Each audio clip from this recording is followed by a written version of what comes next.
bihi nasta'in wa ala umuri dunya waddin.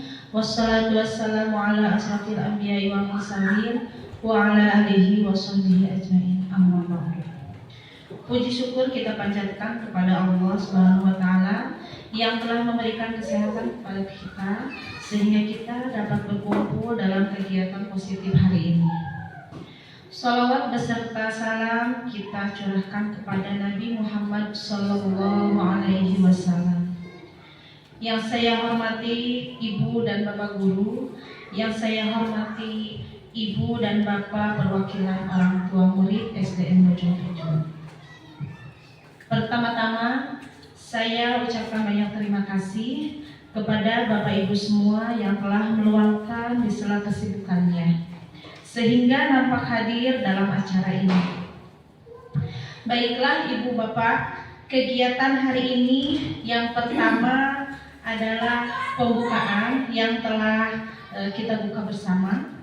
Yang kedua, acara pokok yaitu diseminasi dan sosialisasi budaya positif di sekolah yang akan dipaparkan oleh Ibu Intan Nur Intan Sari SPD.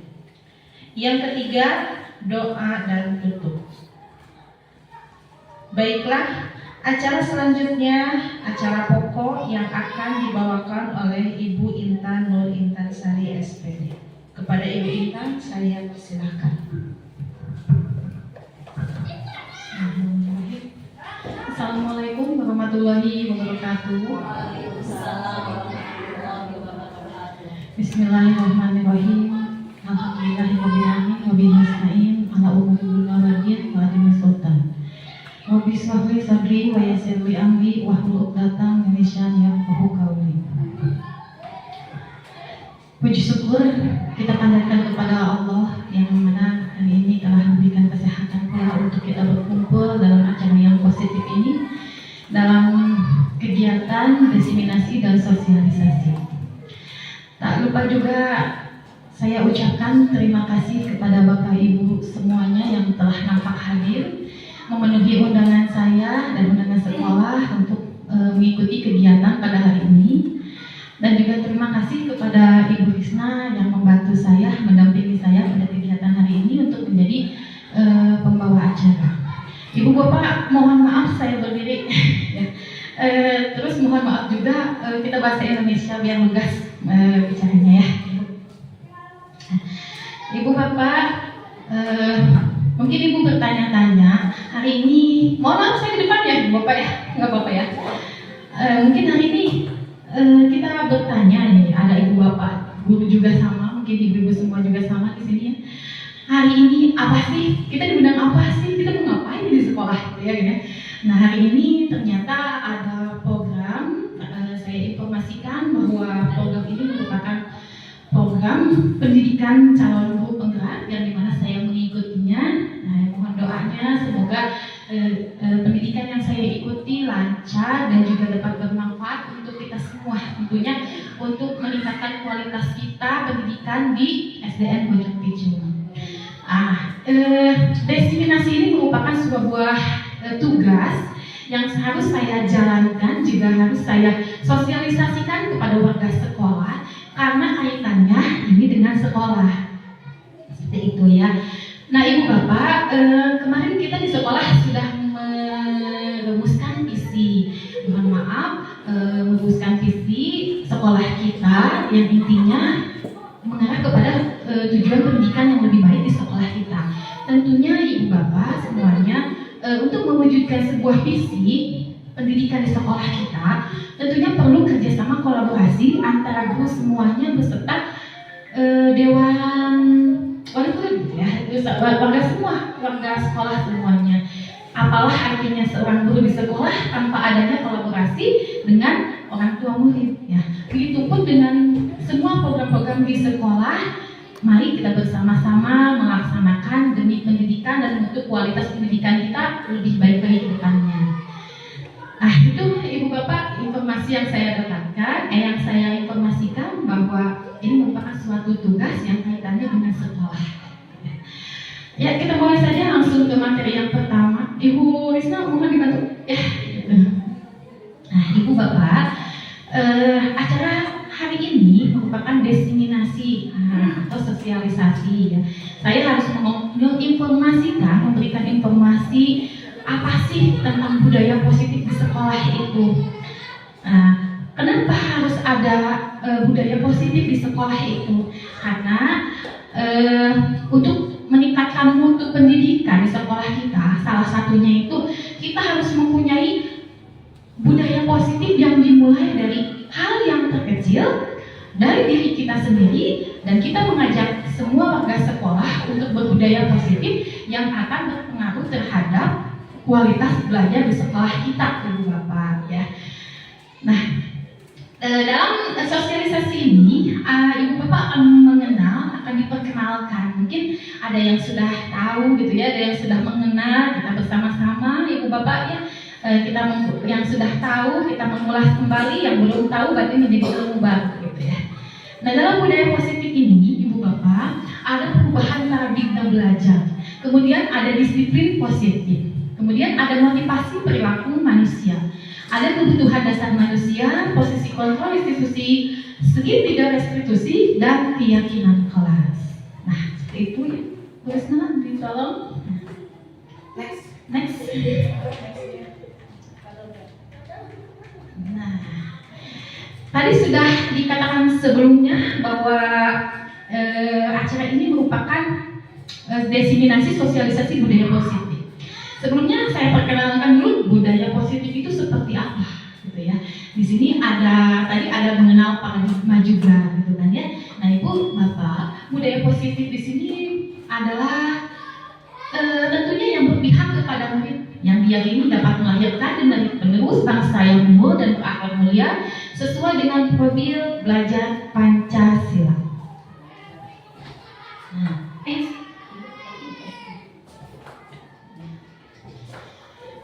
Untuk menemukan budaya positif di sekolah diperlukan kerja keras dan kerjasama semua pihak terkait, konsistensi dan berkelanjutan dalam menjalankannya. Ya, Ibu Bapak, tadi setelah saya ulas sebelumnya bahwa untuk menumbuhkan budaya positif di sekolah itu tentunya Ibu Bapak guru di sini perlu kerjasama dengan warga sekolah, Ibu Bapak wali murid ya, yang tentunya kita bersama-sama, karena ada paradigma atau beranggapan bahwa murid itu diserahkan ke sekolah dan merupakan tanggung jawab guru di sekolah. Padahal itu adalah suatu pandangan yang salah, Ibu Bapak ya. Nah, kami dititipkan dan diberikan amanah oleh Ibu Bapak untuk mendidik anak Ibu Bapak. Ini merupakan tugas bersama yang dimana sekolah dan rumah juga merupakan sekolah, gitu ya. Sama-sama sekolah. Intinya sarana pendidikan, betul sekali. Yang dimana di situ terdapat pendidikan-pendidikan yang kita berikan terhadap anak-anak kita, gitu ya. Dan tentunya kita harus menyamakan persepsi, Ibu Bapak. Kita harus menyamakan persepsi. Di sekolah kita belajar, di rumah pun adalah sarana pendidikan. Jadi ketika kita berperan sebagai ibu atau bapak gitu di rumah, nah kita juga harus memiliki peran yang ganda, tentunya sebagai pengajar juga. Ya, jadi mudah-mudahan dengan adanya sosialisasi ini, ibu bapak, orang tua murid juga dapat memahami tugasnya selain menjadi orang tua, juga memahami peranan pendidikan di rumah. Seperti itu, Ibu Bapak ya.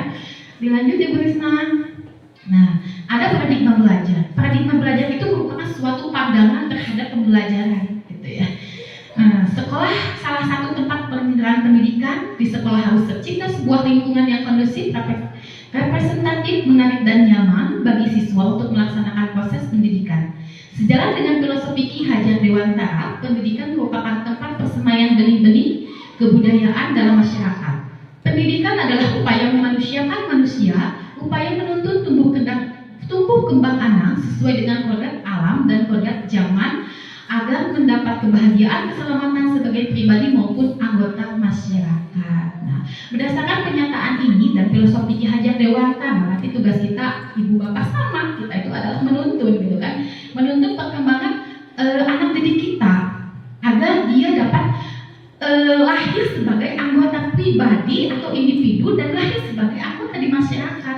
Intinya kita itu mencetak anak-anak kita supaya dapat menyesuaikan diri dan berdiri sendiri ketika dia kembali kepada habitat di masyarakatnya, gitu ya. Nah, dilanjut Ibu Risna. Nah, perubahan paradigma. Untuk membangun budaya yang positif, sekolah perlu menyediakan lingkungan yang positif, aman, dan nyaman agar murid-murid mampu berpikir, bertindak, dan menciptakan dengan merdeka, mandiri, dan bertanggung jawab. Lazimnya disiplin dikaitkan dengan kontrol. Dalam hal ini, kontrol guru dalam menghadapi muridnya. Ya. Kata ibu bapak tadi, kok apa ya? Ini kan semua tentang guru ya. Nah, katanya ini sebuah adalah tugas guru. Nah, tadi itu ya ibu bapak, saya mengajak ibu bapak sebagian perwakilan dari orang tua murid. Kenapa? Karena penyesuaian keselarasan tugas kita sebagai pendidik. Artinya di rumah juga merupakan sarana pendidikan. Ibu bapak yang menjadi orang tua wali murid di sini juga harus menyelenggarakan pendidikan di rumahnya agar selaras dengan kurikulum atau pendidikan sekolahnya, ibu bapak. Ya, seperti itu. Nah, di sini paradigma pembelajaran yang dilakukan ini sebagai contoh kecil yang saya ambil. Kalau misalnya banyak sih Bu ya contohnya, cuma saya ambil sampel saja. Ini merupakan pandangan terhadap pendidikan zaman dahulu dengan zaman sekarang, ya Ibu.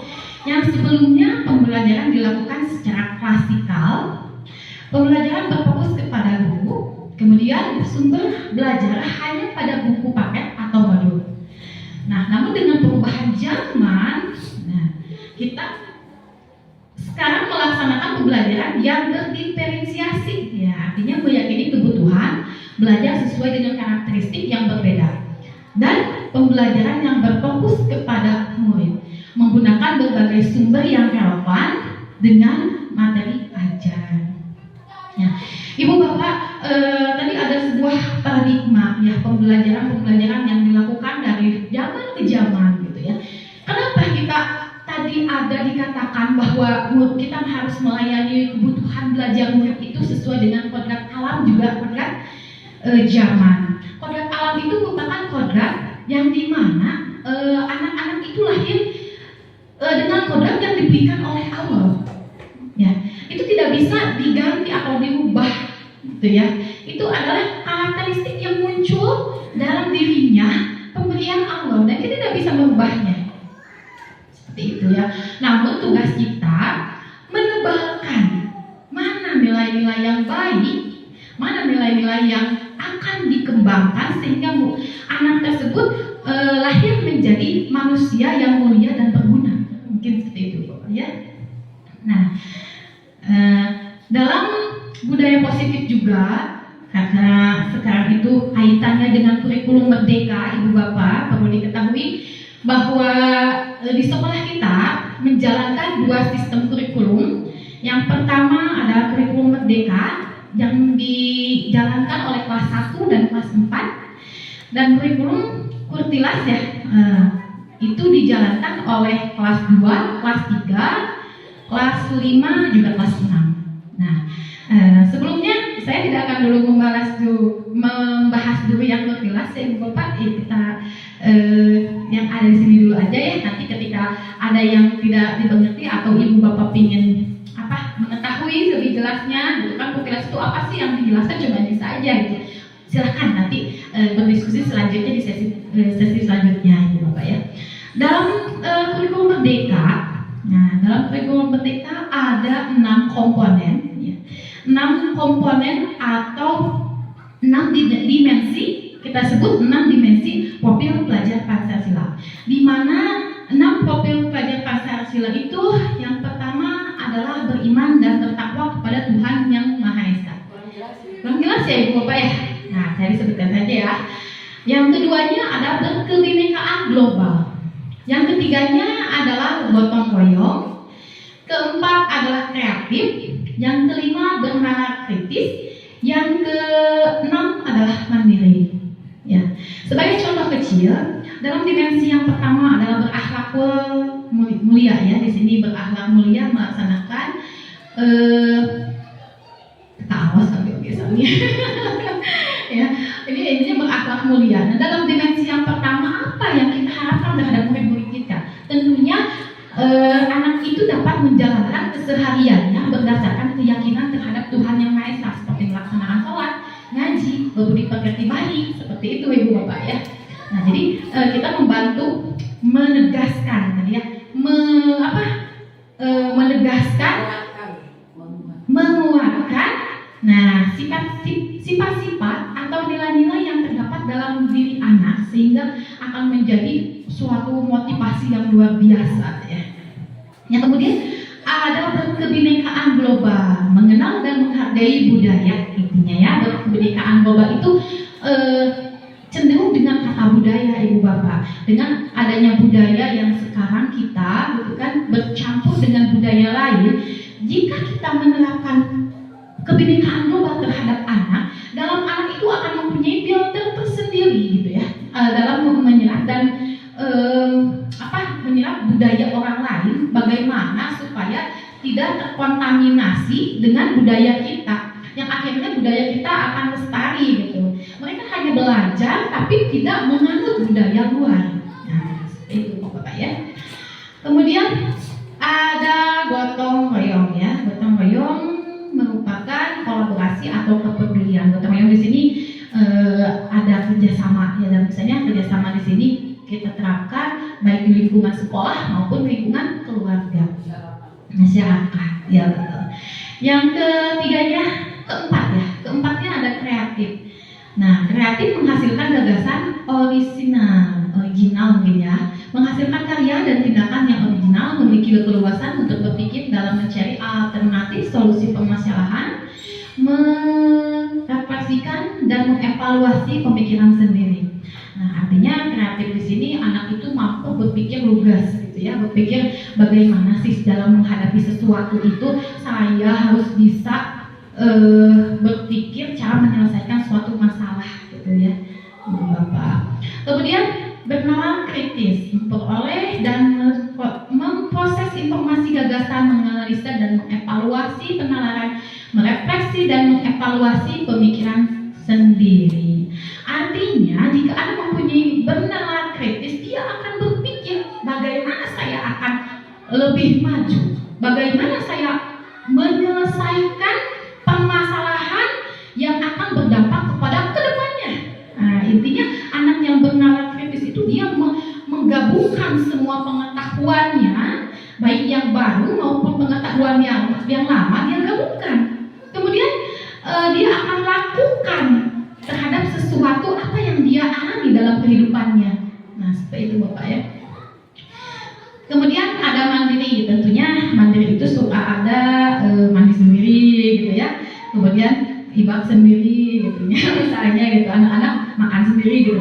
Pokoknya ibu-ibu, ibu bapak semuanya, mandiri di sini adalah menahan diri dari situasi regulasi diri.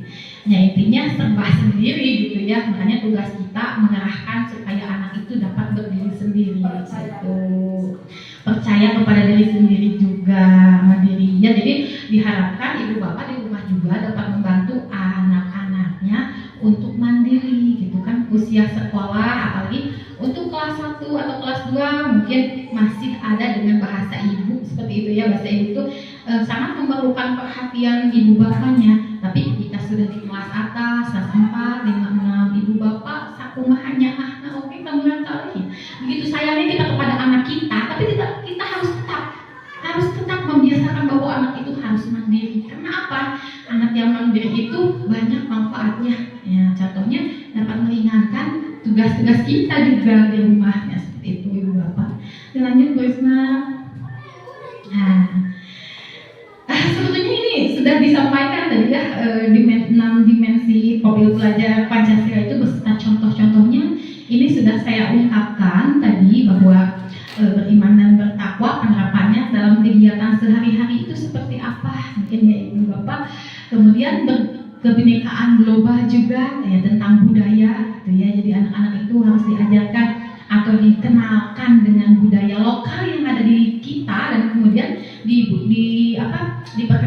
juga budaya luar yang dimana nanti akan menjadi pengetahuan dan akan menjadi filter bagi dirinya untuk menyerap atau menjadi benteng pertahanan yang bersifat negatif dari budaya luar.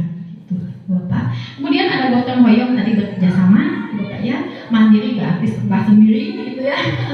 Kemudian bernalar kritis, jadi mempunyai pemikiran yang sangat logis, seperti itu ya, yang sangat kreatif, yang sangat bagus gitu ya, Ibu Bapak. Kemudian kreatif juga sama seperti itu ya, kreatif juga dia mampu menciptakan inovasi. Misalnya dia dalam pembelajaran itu di rumah, saya kok belajarnya kayak gini, coba dengan cara ini deh, ibu gimana sih? Nah, jadi anak itu mempunyai daya pikir untuk menyelesaikan masalah dengan mencari sendiri bagaimana cara menyelesaikan masalahnya, Ibu Bapak ya. Dan lanjut Krisna. Nah, bagaimana mewujudkan budaya positif? Tentunya dengan disiplin positif, Ibu Bapak ya. Nah, Ibu Bapak pernahkah bukan pernah mungkin ya kita mengulas kembali atau mengingat kembali di sini ada tata tertib kelas, kemudian ada peraturan kelas, mungkin seperti itu Ibu Bapak ya, yang dulu dari dulu gitu kan disiplin positif itu selalu ada. Mungkin zaman kita pendidikan dulu Ibu Bapaknya selalu misalnya menerapkan disiplin yang dengan aturan-aturan atau tata tertibnya. Misalnya kita tidak bisa menalar perkalian, maka hukumannya adalah tangan kita dijepret, misalnya seperti itu Ibu Bapak ya. Pernah kan mengalami Ibu ya? Nah, itu adalah pengakuan disiplin, penerapan disiplin. Namun disiplin di era globalisasi ini dengan pendidikan saat ini yang mengutamakan berfokus kepada siswa, berfokus kepada murid, maka kita akan menerapkan disiplin positif dan sesuai dengan selaras Ki Hajar Dewantara yang berfokus kepada siswa. Intinya semua pelayanan yang dilakukan di sekolah atau di rumah itu diperuntukkan untuk kebutuhan siswa anak-anak kita. Karena anak-anak kita merupakan aset ya Ibu, aset terbesar kita dalam kehidupan yang tidak bisa digantikan dengan apapun Ibu Bapak. Harta dapat dicari gitu kan, harta dapat dicari, kemewahan dapat dicari, tapi anak-anak kita adalah aset yang bisa menciptakan itu semua. Bahkan kalau dikaitkan dengan agama, anak-anak yang kita didik itu akan kembali kepada diri kita gitu Ibu Bapak ya. Yang kita didik dengan benar, manfaatnya akan kita rasakan. Ketika kita salah mendidik, manfaat dari didikan yang salah pun akan kita rasakan pula Ibu Bapak. Seperti itu ya. Makanya pendidikan itu akan kembali kepada diri kita sebagai orang tua. Mungkin seperti itu Ibu Bapak. Lanjut Krisna. Nah, disiplin positif merupakan suatu pendekatan yang bertujuan untuk mendidik anak untuk memiliki kontrol diri dan kepercayaan diri yang lebih baik. Dalam menerapkan disiplin positif, ibu menuntun siswa untuk memahami konsekuensi dari perilakunya serta menumbuhkan kesadaran serta tanggung jawab dalam dirinya untuk melakukan sesuatu tanpa paksaan, kebokong atau hukuman. Di sini ada saya menekankan melakukan sesuatu untuk mendapat kepatuhan, Ibu Bapak ya. Kemudian lahir dari motivasi intrinsik ini yang akan saya tekankan atau digarisbawahi yang begitu penting. Kenapa melakukan sesuatu untuk mendapat kepatuhan? Nah, kemudian lahir dari motivasi intrinsik. Nah, Ibu Bapak, anak-anak kita dalam melakukan disiplin positif tentunya ada tipe macam-macam gitu Ibu ya. Anak-anak itu takut dihukum, kemudian takut malu gitu kan, atau dia mempunyai wah saya harus nih, saya bisa nih gitu kan ya. Ada yang berpikir macam-macam tentang disiplin dalam melakukan disiplin itu untuk anak-anak gitu ya. Nah, kenapa harus ini adalah melakukan sesuatu untuk mendapatkan kepatuhan, karena takut dihukum gitu kan, takut dimarahin ibu, takut malu. Nah, itu merupakan segala sesuatu yang untuk mendapatkan kepatuhan. Dan kemudian ada lahir dari motivasi intrinsik. Motivasi intrinsik itu adalah dalam diri manusia yang ada tanpa ada paksaan, tanpa ada tekanan atau dari tanpa adanya pengaruh dari luar. Dia timbul dari hatinya yang sangat dalam.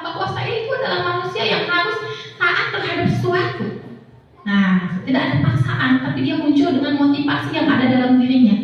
Tentunya dengan nilai-nilai kebaikan yang harus kita tekankan terlebih dahulu kepada anak-anak kita, ibu bapak, mungkin seperti itu ya. Ibu Krisna, dilanjut. Nah, ada 3 motivasi perilaku manusia. Yang pertama, untuk menghindari ketidaknyamanan atau hukuman. Yang keduanya, untuk mendapatkan imbalan atau penghargaan dari orang lain. Yang ketiga, yang kedua ya. Yang ketiga, untuk menjadi orang yang mereka inginkan dan menghargai diri sendiri dengan nilai-nilai yang mereka percaya. Tentu ibu bapak ada 3 motivasi di sini. 3 motivasi perilaku manusia. Contohnya kalau terhadap murid ya, untuk hari Senin anak-anak silahkan kamu sesuai dengan kesepakatan bersama bahwa hari Senin menggunakan putih-putih, misalnya seperti itu ya. Ada siswa yang tidak menggunakan putih-putih misalnya. Akan siswa itu akan ditegur? Mungkin saja. Apakah siswa itu akan dikatain oleh teman-temannya? Bisa saja kan? Nah, itu merupakan sebuah motivasi ketika anak tersebut menggunakan putih-putih. Ya. Nah, itulah motivasi untuk menghindari ketidaknyamanan atau hukuman dari gurunya. Ataupun di rumah misalnya, awas kamu tengah pakai putih, ibu dijeprotan. Nah, misalnya seperti itu kan ya. Nah, ketika anak merasa takut terhadap ancaman itu, maka anak akan melakukan. Nah, motivasi tersebut berarti anak itu adalah menghindari ketidaknyamanan atau hukuman. Tuh, ibu bapak ya. Kemudian untuk mendapatkan imbalan atau penghargaan, pernahkah ibu bapak, ayo kalau betul 100 dikasih 5.000, gitu kan? Ataupun di sekolahnya ibu bapak, kalau betul 100 sama ibu dikasih bintang, gitu kan? Ya, ternyata itu adalah miskonsepsi yang kita terapkan di sekolah sekian lamanya, yang ternyata dapat membuat siswa atau anak-anak kita gagal, ibu bapak. Kenapa gagal? Karena ini motivasinya. Karena dia mau ngapalkan, mau sekolah, karena dia ingin mendapat imbalan atau pujian. Kamu pintar, kamu hebat. Ya, itu motivasinya. Dia, wah saya dipuji dan sekolah lagi Nah, dia akan merasa bahwa dia itu sudah terbiasa dengan pujian. Maka motivasinya itu akan fokus kepada sebuah pujian atau imbalan. Nah, kemudian di sini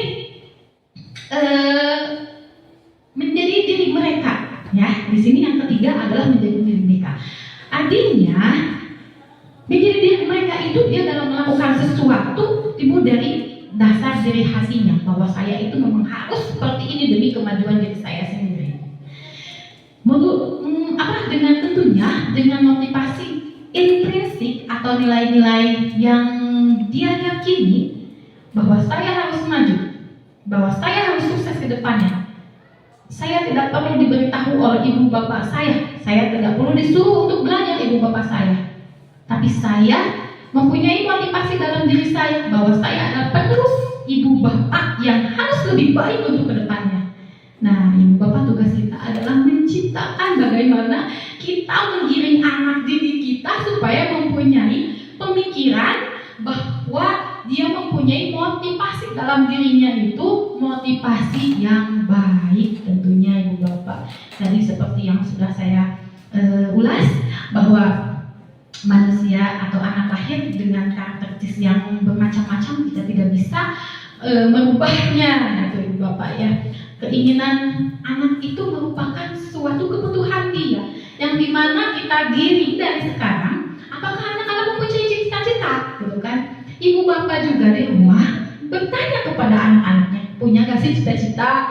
Kalau kamu punya cita-cita, bagaimana cara meraihnya? Jadi kamu punya cita-cita ini, harusnya begini. Nah, itu adalah pandangan kita di masa lalu, udah ketinggalan zaman yang begitu mah ya.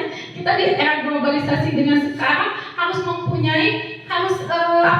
mengkoordinir kebutuhan anak-anak kita dengan sebuah pendidikan, ibu ya.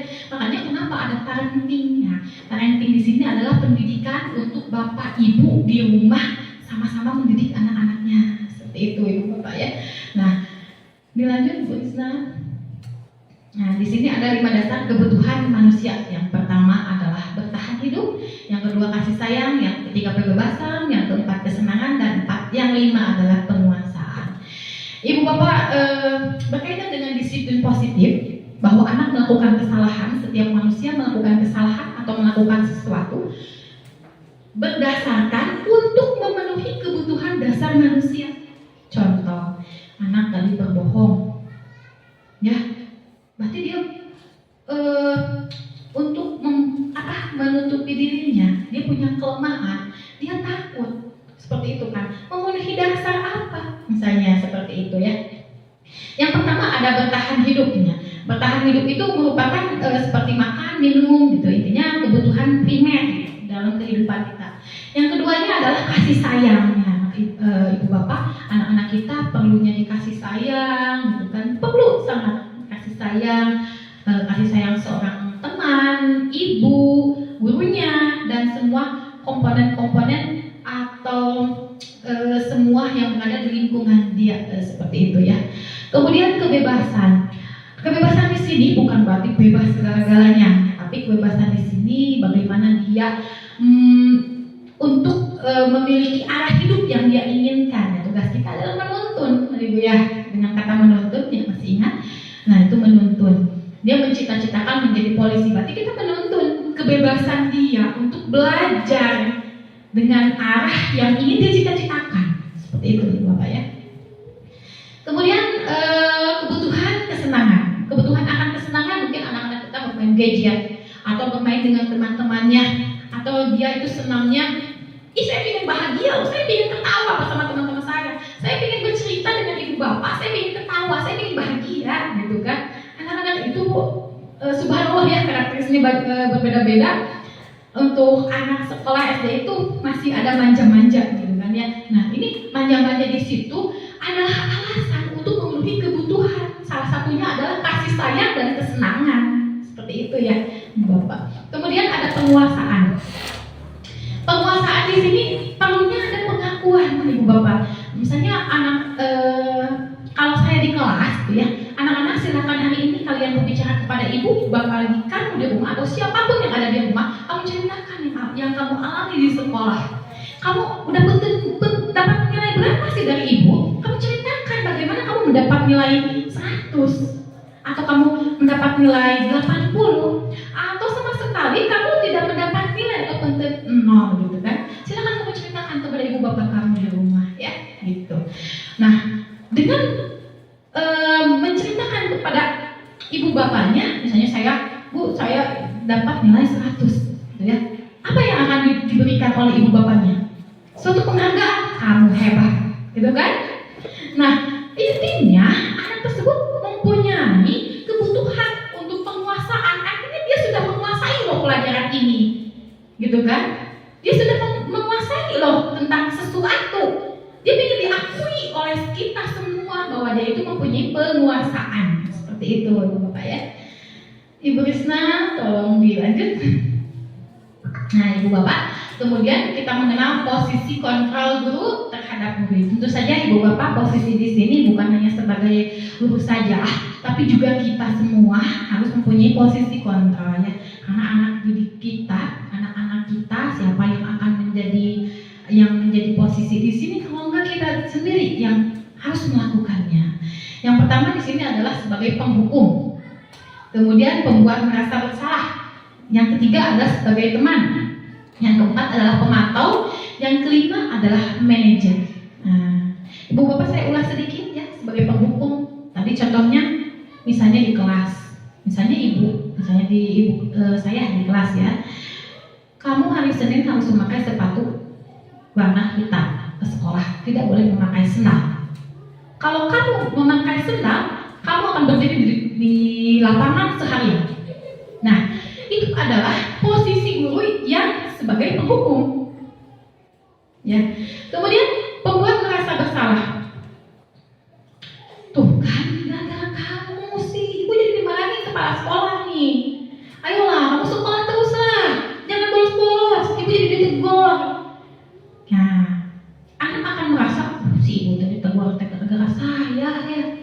Nah, jadi anak itu kan merasa bersalah seperti itu ya.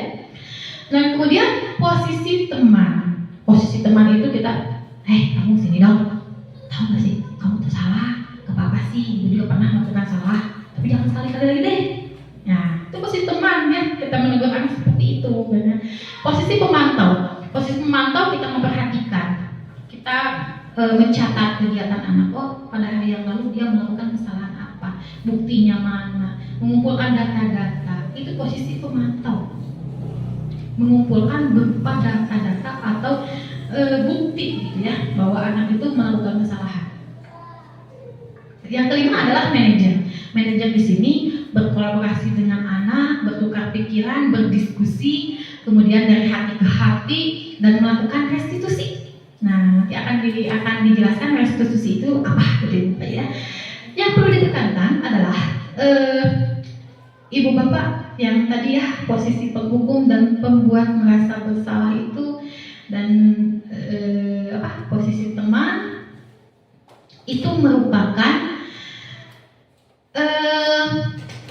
tindakan kita yang dapat membuat anak didik kita, anak-anak kita itu dalam posisi gagal, ya kan? Tadi berdasarkan motivasi kan tadi ya, dia akan merasa bahwa dirinya itu takut dihukum, bukan ya? Takut dimarahi, takut malu, takut disorakin, takut dibully, gitu, ibu bapak ya. Sedangkan untuk pemantau dan manajer itu akan mengerahkan kepada anak dengan posisi yang sebaik menjadi gagal, yaitu berhasil, ibu bapak, karena akan mengerahkan anak kepada kemandirian yang sangat baik gitu ya. Lanjut ibu Husna. Nah, ini ada posisi kontrol yang tadi sudah dijelaskan. Ini juga ada contoh-contoh perkataannya atau tindakan-tindakan seorang ibu, bapak atau guru dalam posisinya di mana. Nah, seperti itu bapak ya. Ini kan banyak ya, sudah saya jelaskan. Nanti saya akan sebarkan seperti itu. Dilanjut lagi Bu Risa. Ya, ini adalah konsep disiplin dengan identitas gagal. Tadi kenapa hukuman dan penghargaan ya? Hukuman itu menyakitkan, tidak nyaman, murid takut, memaksa, murid menyembunyikan kesalahan, murid menjadi rendah diri. Penghargaan yang dulunya kita merasa bahwa kita selalu menghargai anak itu adalah suatu yang sangat baik, tapi kita harus merefleksikan diri untuk sekarang. Ternyata dengan memberi penghargaan tidak efektif, ibu bapak, seperti itu ya, dan merusak hubungan. Saya tak ranking hiji, saya tak lagi kita teh. Si ibu mah, si ibu mah, aku mau bilang ke ibu bapak, bu, kamu mau di sekolah. Tadi yang disuruh saya tak, yang mau kena hiji. Saya tadi suruh. Nah, akan menimbulkan keirian bukan terhadap teman yang lain. Mematikan kreativitas, artinya dengan anak yang diberikan penghargaan, dia akan fokus terhadap penghargaan, tetapi tidak fokus dengan mengembangkan apa yang dia punya. Ya. Menghukum dengan sistem ranking. Nah, makanya kenapa ibu-ibu bapak kita tidak ada rankingan ya sekarang mah. Nah, inilah alasannya anak yang di bawah rendah atau anak yang tidak mempunyai ranking, dia akan mengaku tidak orang membodoh. Nah, ada anak yang seperti itu terdengar oleh saya. Dan ketika anak yang mempunyai ranking 1, terkadang dia itu datang sekolah, dengan gaya tubuhnya, dengan mimiknya yang menyatakan bahwa dia itu paling pintar. Nah, itu alasannya kenapa ranking sekarang nggak ada, gitu kan ya. Itu akan menjadi kesenjangan antara satu dengan teman-teman yang lainnya. Nah, seperti itu ya. Merampas hak menghargai dirinya. Nah, dia akan dihargai berdasarkan ranking, bukan atas prestasi yang ada dalam dirinya. Seperti itu. Lanjut terus. Nah, konsep disiplin dengan identitas sukses. Di sini ada konsekuensi dan restitusi. Ya. Di sini ada konsekuensi penguatan jangka pendek. Perlu monitoring berkelanjutan, stimulus respon, mulai menghormati peraturan, kehilangan waktu untuk menutupi kesalahan. Nah, ibu bapak, di sini juga ada konsekuensi, tetapi kita perhatikan penguatan jangka pendek, berarti tidak berjangka panjang. Ya, perlu monitoring berkelanjutan. Kita itu harus terus memantau anak murid kita, anak-anak kita. Ayo kita terus dipantau, membutuhkan waktu ya, membutuhkan waktu. Kemudian stimulus respon, anak itu kalau nggak disuruh, kalau nggak ditekankan, dia akan lupa. Nah, stimulus itu adalah rangsangan dari kita, gitu ya, berupa pertanyaan atau perintah, gitu ya. Murid menghormati peraturan, dia menghormati peraturannya, bukan keyakinan, seperti itu. Kemudian kehilangan waktu untuk merenungi kesalahan, kayak dihukum deh, gitu kan, dihukum deh gitu, terus gitu kan, itu ada sekali bahasa seperti itu anak-anak ya, gitu ya. Nah, kemudian ada restitusi. Murid bertanggung jawab untuk perilakunya, fokus pada pemecahan masalah jangka panjang. Murid menghormati dirinya dan orang lain. Adanya teori kontrol, dirinya memegang kontrol, kemudian bersemangat memperbaiki kesalahan. Ini restitusi ini berada dalam posisi sebagai manajer tadi, posisi kontrol kita sebagai manajer. Yang dimana posisi manajer di sini kita akan melakukan restitusi. Nah, ini Ibu Bapak, ini adalah mengantarkan anak didik kita, anak-anak kita terhadap identitas kesuksesan di masa yang akan datang. Karena dengan restitusi, dia akan bertanggung jawab terhadap dirinya, terhadap apa yang dia lakukan, terhadap cita-citanya yang dia inginkan. Kemudian fokus pada pemecahan masalah. Ketika dia berbuat kesalahan, dia tidak akan berfokus pada kesalahan, tetapi dia akan berfokus pada penyelesaian. Bagaimana saya menjadi manusia yang baik untuk kedepannya dan menguntungkan dan bermanfaat kepada orang lain dan teman-temannya. Seperti itu Bapak ya. Ya udah teman-teman. Di sini tadi dikenakan segitiga restitusi, Ibu Bapak, tidak akan saya perdalamnya, Ibu Bapak cuma ulasan aja. Kenapa harus restitusi? Karena tadi itu ya mengantar anak ada kepada kesuksesannya. Ada 3 restitusi di sini, yaitu menanyakan yang pertama adalah menstabilkan identitas, yang kedua adalah validasi kebutuhan, yang ketiga adalah menanyakan keyakinan. Dalam suatu proses kontrol kita sebagai manajer, tentunya ketika anak kita melakukan kesalahan, kita tidak langsung harus kamu salah, kamu harus dihukum. Nah, seperti itu kan Ibu Bapak ya, udah gak zaman gitu, mau pendidikan yang dulu, ya sekarang mau pendidikannya seperti ini. Nah, inilah proses manajer dan restitusi terus kita jalankan. Yang pertama ada menstabilkan identitas ya. Menstabilkan identitas itu contohnya anak-anak tahu nggak? Ibu kemarin mendapat laporan nih, kamu katanya mencubit si siapa ya, teman kamu, benar nggak sih? Gitu kan ya. Jadi posisi kontrol di sini tidak langsung mengejar anak kamu salah dengan raut muka yang kayak gimana gitu kan ya. Tapi menanyakan dulu, menstabilkan dulu identitas. Intinya menstabilkan dulu suasana agar kembali kepada normal, sehingga anak itu tidak dalam keadaan emosi, tidak dalam keadaan yang menggebu-gebu. Nah, seperti itu ya. Kemudian ada validasi masalah ya, validasi kebutuhan. Intinya apa sih yang menjadi masalah anak? Gitu ya. Anak-anak, ibu juga pernah melakukan salah. Tapi menurut kamu apa sih yang harus kamu lakukan untuk memperbaiki semuanya? Jadi kan kita tidak tahu nggak, kamu harus seperti ini, kamu harus begini. Nah, itu kan udah gak zaman gitu ya. Sekarang itu kita untuk memotivasi anak itu dengan memberikan pertanyaan stimulus. Gitu. Anak apa sih yang mau kamu inginkan? Kamu jadi apa gitu kan? Nah, kalau kamu melakukan kesalahan, kira-kira apa sih yang akan kamu perbaiki? Bagaimana langkah-langkahnya? Kita harus bagaimana nih? Nah, jadi kita merespon, memberikan stimulus, dan anak merespon pertanyaan-pertanyaan kita supaya dia, oh iya ya, saya harus seperti ini, saya harus memperbaiki semua kesalahan saya. Nah, jadi anak itu merefleksikan diri, merenungi, seperti itu ya Ibu Bapak. Dulu kan cepretan, kerem, poekan lampu. Biasain anak merenungi. Padahal itu menghukum yang berat ya, seperti itu mental Ibu Bapak mungkin ya. Nah, seperti itu. Yang ketiganya adalah menanyakan keyakinan. Nah, seperti tadi menanyakan keyakinan. Coba kamu tadi melakukan kesalahan. Nih, kita kan sudah disepakati ya. Nilai-nilai yang baik, gitu kan, nilai-nilai yang baik itu bagaimana sih, gitu kan? Nilai-nilai yang harus kita lakukan sebagai apa sih? Menurut kamu dosa nggak sih? Kamu berbuat seperti itu, menyalahi aturan nggak sih? Nah, anak itu kan menjawab, iya sih, aku menyalahi aturan. Iya, aku dosa sih ya, nyubit dia. Nah, dia akan yakin, oh bahwa saya itu tidak menyayangi teman saya, bahwa saya itu tidak berakhlak loh. Nah, dia akan meyakini dengan keyakinan yang dia yakini gitu ya, Ibu Bapak. Dilanjut kuisnya. Nah, ini adalah salah satu pengertian dari segitiga restitusi yang merupakan proses untuk menciptakan kondisi bagi murid untuk memperbaiki kesalahan mereka sehingga mereka bisa kembali pada keyakinan kelas dan menemukan budaya positif dalam diri mereka. Ya, lanjut Luisna. Nah, Ibu Bapak, di sini adalah ada keyakinan kelas. Nah, mohon maaf Ibu Bapak, keyakinan kelas saya langsung buat aja di kelas saya sendiri ya. Yang tadinya itu adalah tata tertib, pelaturan kelas, kemudian kita ubah menjadi keyakinan kelas. Mengapa? Ya, karena kita akan mengatakan kepada anak yang mana anak tersebut harus berhasil, harus sukses. Tadi kalau misalnya pelaturan dan tata tertib itu akan mengantarkan anak pada posisi yang gagal.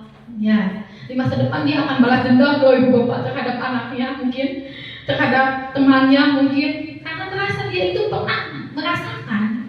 Ya, nah tapi dengan keyakinan kelas, anak akan menimbulkan motivasi dalam dirinya bahwa nilai-nilai kebaikan apa yang harus saya munculkan, yang harus saya lakukan untuk melaksanakan kehidupan ini, itu supaya saya dapat diterima sebagai individu dan sebagai anggota dari masyarakat, gitu ya.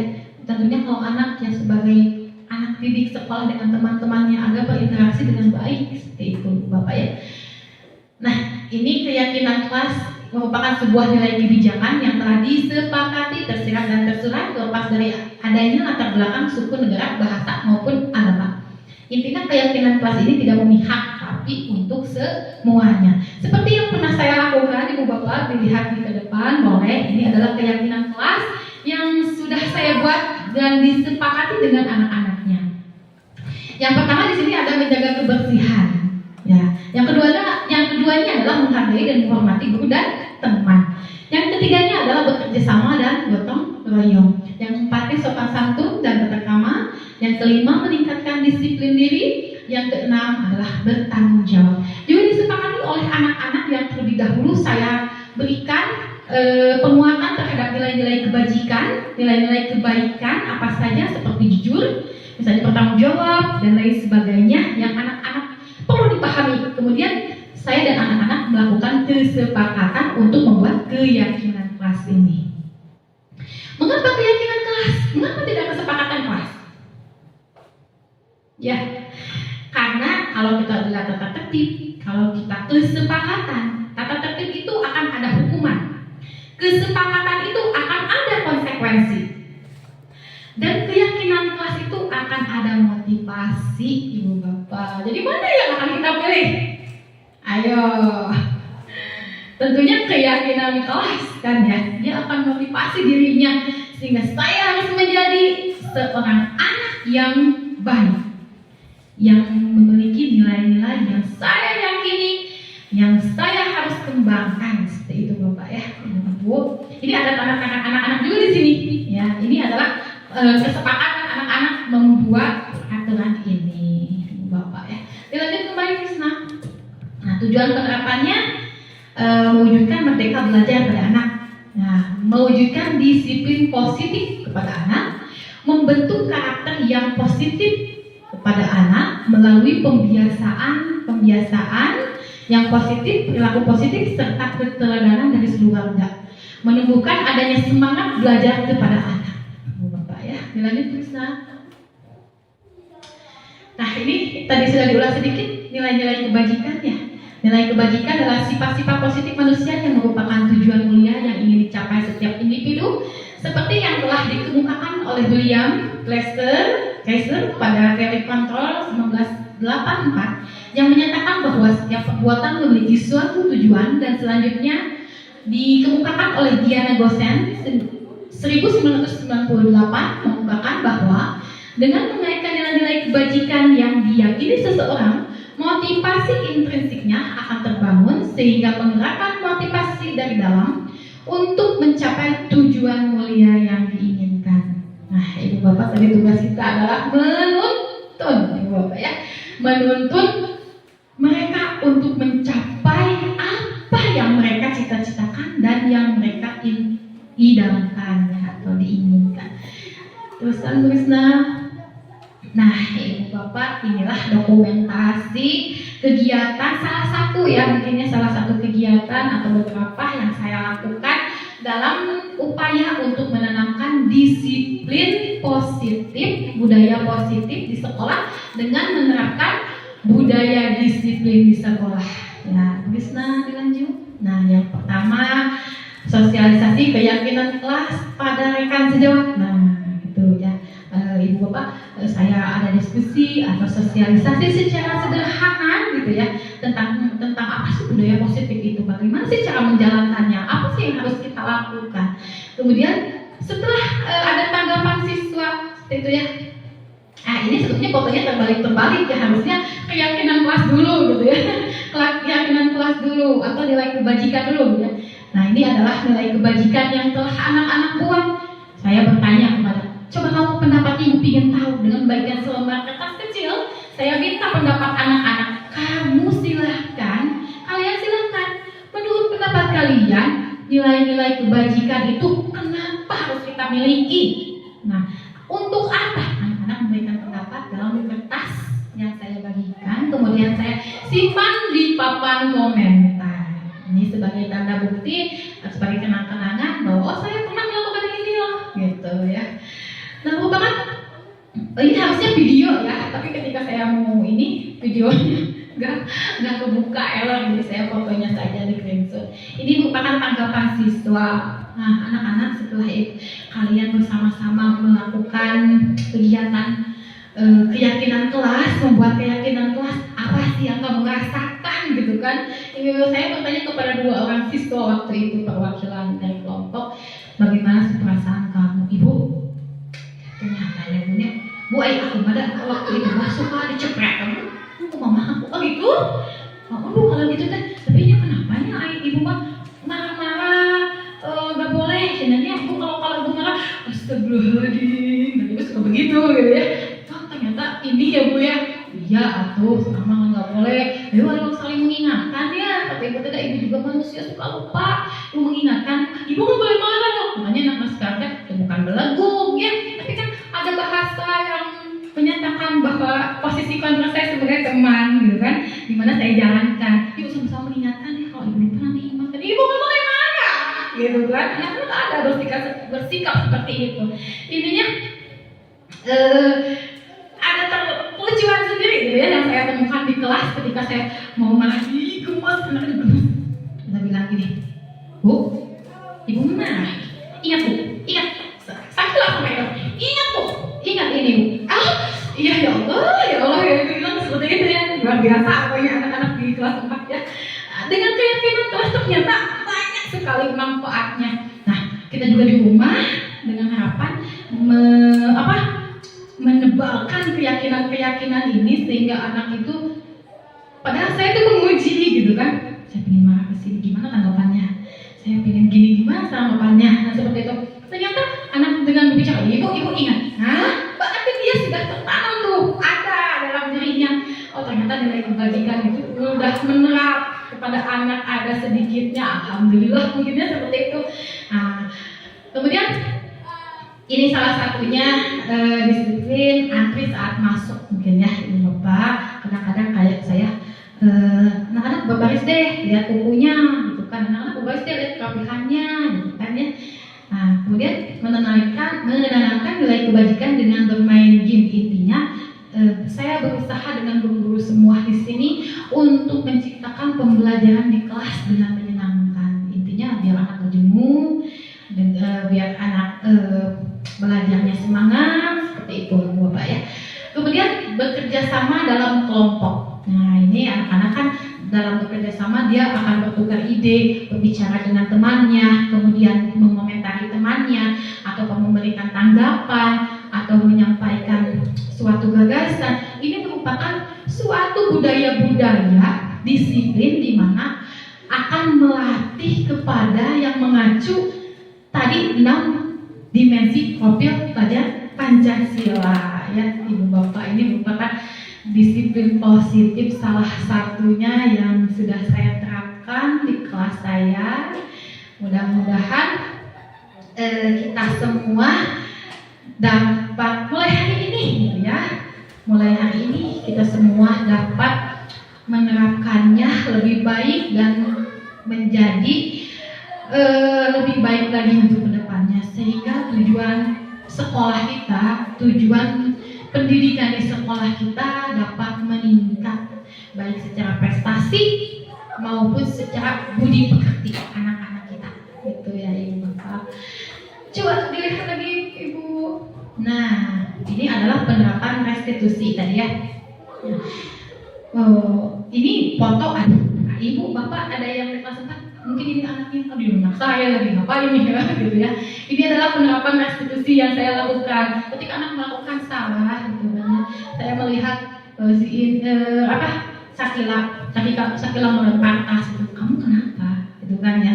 Saya mencoba menerapkan segitiga restitusi itu dengan posisi kontrol manajer terhadap anak-anak. Saya menerapkannya, mencoba untuk menerapkannya.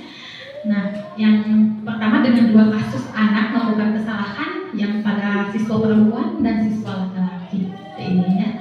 Dan mereka juga memberikan tanggapan terhadap apa sih? Nah gitu, Bu, aku kok nggak dimarahin sama ibu sih? Padahal aku udah gitu dah sama dia. Aku bilang kamu, butut tulisannya, gitu kan? Kenapa sih ibu nggak marah? Ibu malah senyum. Kamu. Nah, ibu kan kok nggak bilang gitu? Coba, kamu tanya kenapa kamu berbuat seperti itu? Ya, dia akan menjawab dengan apa? Ya sih Bu, aku sih salah memang Bu. Ya, tapi Bu, aku juga manusia. Ya apa ibu juga pernah melakukan salah. Bahkan ibu di kelas juga pernah marah kok, ataupun ibu pernah kecewa sama kamu. Kan sama-sama kita ya, sama-sama belajar memperbaiki diri, gitu kan? Jadi manfaatnya sangat luar biasa gitu Ibu Bapak. Makanya kenapa di kelas perlu menanamkan disiplin itu agar pembelajaran yang terasa oleh anak kita merasa nyaman, merasa bahwa kita semua adalah tugas kita saling melindungi gitu kan, anak-anak jadi nyaman, tentram, damai gitu kan ya, sehingga terjadilah kebudayaan pembelajaran yang baik di sekolahnya Bapak. Kemudian dilanjut, nah udah terima kasih aja ya. Ibu Bapak, ternyata udah selesai materinya gitu Ibu Bapak ya. Nah, alhamdulillah ya, materi sosialisasi diseminasi tentang budaya positif di sekolah sudah saya berikan, sudah saya tularkan. Mudah-mudahan bermanfaat untuk kita semua, khususnya untuk Bapak Ibu di sekolah. Mudah-mudahan dapat menerapkannya, juga berkolaborasi dengan Ibu Bapak di rumah untuk menerapkannya, yaitu untuk menjadikan murid-murid kita, anak-anak kita lebih baik ke depannya. Amin Ibu Bapak. Sebelumnya saya ingin perwakilan dari siapa saja, Ibu atau Bapak, boleh untuk memberikan tanggapan tentang hari ini atau pandangannya. Oh iya ya, misalnya dengan sharing lah gitu ya Ibu ya, atau Ibu dengan pengalaman Ibu boleh dikaitkan, ataupun dengan materi yang saya telah tularkan mungkin seperti apa, boleh dari segi kebermanfaatannya atau pandangan atau paradigmanya ya, oh ternyata saya dalam posisi itu salah gitu. Maka Ibu Bapak ada yang mau memberikan tambahan? Boleh.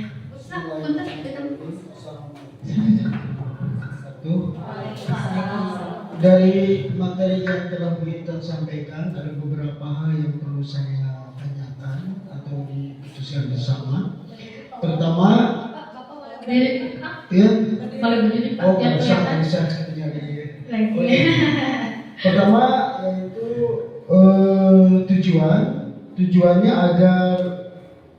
agar sekolah atau anak lebih maju dan berkembang. Kedua adalah tugas guru yaitu menuntun anak dan membimbing anak. Mudah-mudahan anak yang dibimbing dari sekolah ini menjadi maju dan berkembang. Hanya itu saja.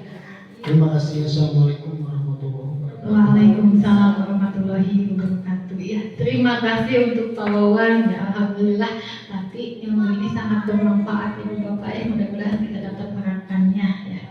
Dan harapan anak didik kita lebih baik, jadi anak yang soleh, anak yang unggul dalam prestasi dan sebagainya. Pokoknya gitu ya Ibu Bapak. Mungkin ada lagi yang mau menambahkan tanggapannya Ibu di sesi terakhir? Ada tidak? Siap-siap. Ya, Ibu Bapak, baiklah. Dengan berakhirnya materi yang saya sampaikan, berakhir pula acara sesi penyampaian materi diseminasi ini. Atas perhatian Bapak Ibu dan meluangkan waktunya memenuhi undangan, saya ucapkan terima kasih. Wabillahi taufiq wal hidayah. Wassalamualaikum warahmatullahi wabarakatuh. Saya kembalikan lagi kepada pembawa acara. Enggak, Ibu Risna.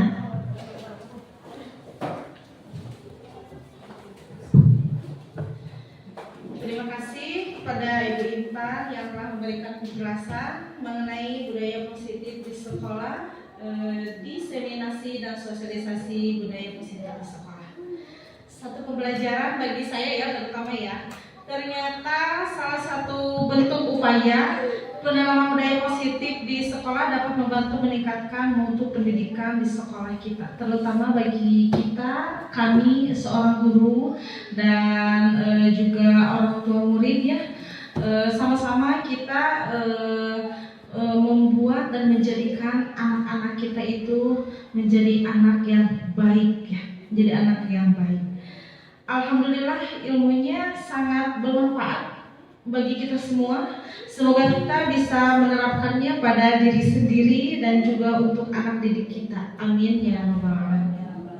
Baiklah Ibu Bapak, sebagai acara penutup, marilah kita berdoa bersama untuk keberkahan kita semua yang akan dipimpin oleh Bapak Isa Muharram SPDI.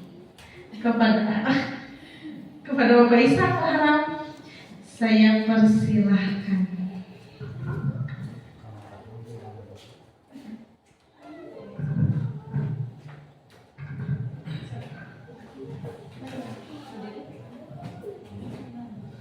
Bismillahirrahmanirrahim. Allahumma shalli ala sayyidina wa habibina wa syafiina wa maulana Muhammad wa sallim alaihi wa tabaraka wa ta'ala subhanahu wa ta'ala ajma'in. A'udzu billahi minasyaitonir rajim. Bismillahirrahmanirrahim. Alhamdulillahi rabbil alamin. Hamdan syakirin hamdan na'imina hamdan yufi ni'amahu wa yukafi'u mazidah. Ya Rabbana lakal hamdu kama yanbaghi li jalali wajhika wa li sultanik. Rabbana zalamna anfusana wa illam taghfir lana wa tarhamna lanakunanna minal khasirin.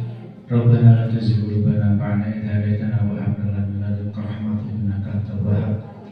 Rabbana hab lana min azwajina wa dhurriyyatina qurrata a'yunin waj'alna lil muttaqina imama. Rabbana atina fid dunya hasanah wa fil akhirati hasanah wa qina adzabannar wa qina adzabannar wa qina adzabannar. Subhana rabbika rabbil izzati amma yasifun wa salamun alal mursalin walhamdulillahi rabbil alamin. Al-Fatihah.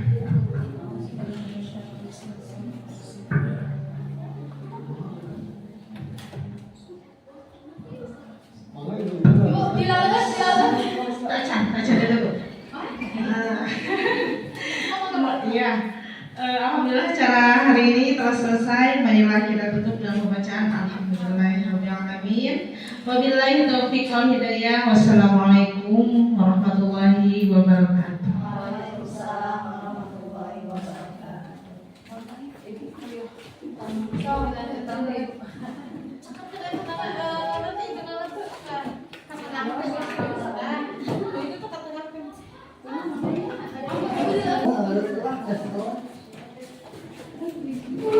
Kok Arwi Mandela aja jadi disebutkan.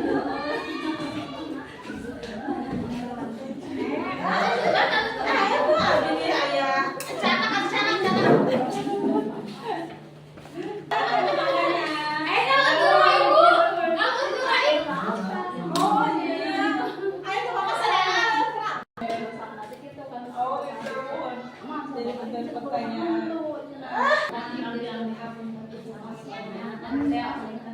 dia gitu payung nah dia kan memang kali mendengarnya kita